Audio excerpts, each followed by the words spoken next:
शुकाचार्य जी कुणी कि हे राजन, जीव को यदि आपको कल्याण साधन कोई ढूंढण छो तो को 3 बातों विशेष रूप ध्यान दे पड़ो। वो 3 बात की छुन तो कुणी श्रोतव्य कीर्तितव्यश्च स्मर्तश्च। पहले कहा भगवान की कथा को अपने कानों से सुनना, क्योंकि कान वही धन्य है जिनके द्वारा हरि कथामृत का पान किया जाता है।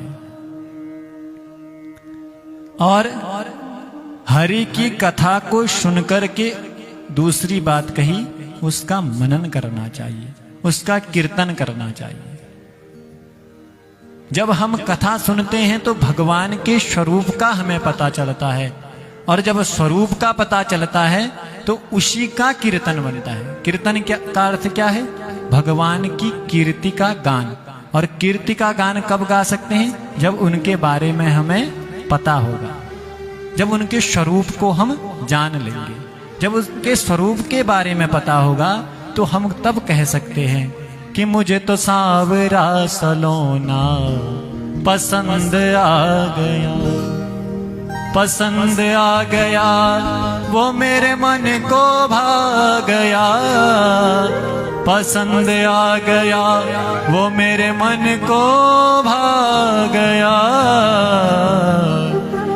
मुझे तो सांवरा सलोना पसंद आ गया। अभी हम द्वितीय स्कंद में हैं, आज हमें बहुत दूर जाना है, इसलिए फिर कभी है। तो अभी हम आपको बता रहे हैं उदाहरणार्थ कि तब हम गा सकते हैं, जब कब? जब उनकी खूब कथाओं का हम पान करेंगे तब गा सकते हैं। और जब वो स्मरण करने लग जाएंगे तो भगवान की लीलाओं का चिंतन करने लग जाएंगे तो उसी के द्वारा जीव का कल्याण भी होना सुनिश्चित है। यही बात राजा परीक्षित को शुकाचार्य जी कह रहे हैं। इसके तत्पश्चात भगवान के ध्यान के बारे में बताया कि भगवान के ध्यान को कौन कर सकता है?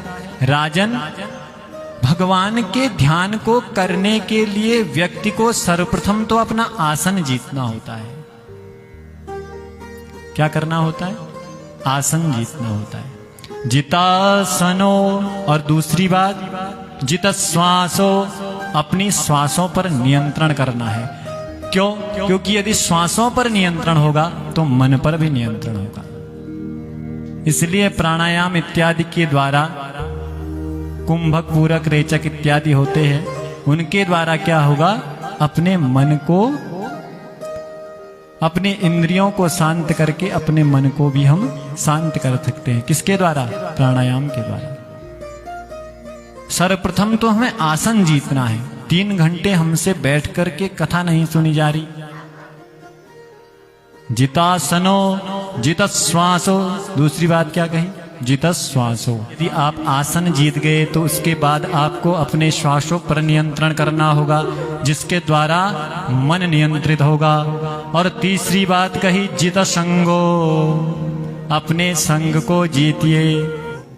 जो शराबी के साथ रहेगा तो एक न एक दिन गिलास पकड़ करके शुरू हो जाएगा। जुआरी के साथ रहेगा तो ताश फेंटने प्रारंभ कर देगा।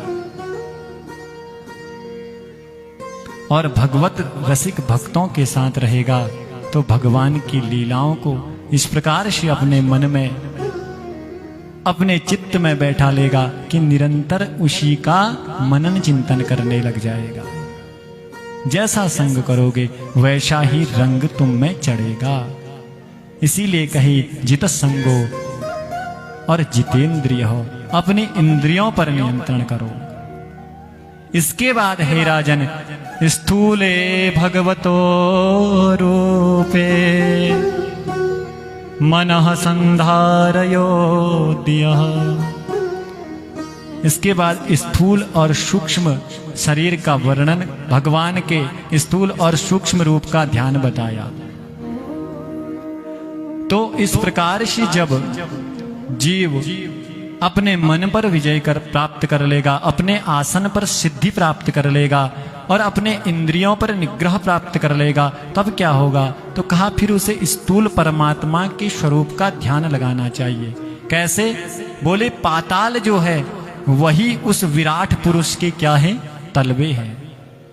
जो पाताल लोक है, ये संपूर्ण जो संसार आपको दिख रहा है, यही परमात्मा का विराट वपु है, उन्हीं का यह शरीर है। इसके कण कण में वह व्याप्त है। इसीलिए राजा परीक्षित को शुकाचार्य कहते हैं क्या? कि पाताल जो लोक है वही परमात्मा के पाद पद पे है। और फिर कहा ब्रह्मलोक जो है वह परमात्मा का मस्तक है। ऐसा ही राजन आप ध्यान करते चले जाइए। ये जो संसार में नदियां बह रही हैं, यह नदियां और कोई नहीं, यह नदियां तो परमात्मा की नाड़ियां हैं।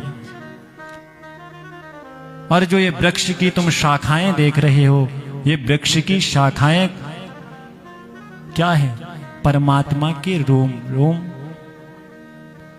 जो रोए होते हैं ना शरीर में, ये सब परमात्मा के रोए हैं। क्या? वृक्ष की शाखाएं। फिर कहा ब्राह्मण परमात्मा का मुख है, क्षत्रिय उस विराट पुरुष के भुजाएं हैं, वैश्य उस विराट पुरुष की जंघाएं हैं और उसी विराट पुरुष की सेवक वर्ण चरण है। इस प्रकार से कहा और फिर सूक्ष्म शरीर का ध्यान बताया।